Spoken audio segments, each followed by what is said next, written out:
چی میشه دلت میخواد راجع به مثلا پورن حرف بزنی و پورن دیدن؟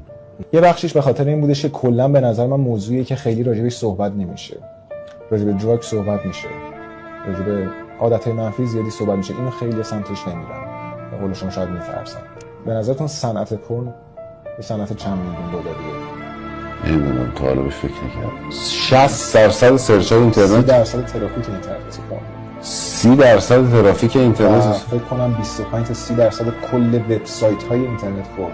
و این صنعت یه صنعت 273 میلیارد دلاریه. نسلی که به پورن اینترنتی اعتیاد دارن قراره خیلی توی رابطه مشکل داشته باشن.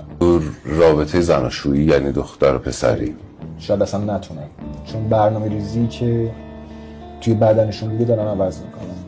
وقتی که یه شخص 10 سال پورن میبینه و خود ارضایی میکنه، داره اون تنظیمات رو برعکس میکنه و داره ذهنش توی حالتی میاره که فقط توی اون حالت موقعی قرار بگیره که رابطه دو نفر دیگر رو میبینه، نه موقعی که خودش داره رابطه برقرار میکنه.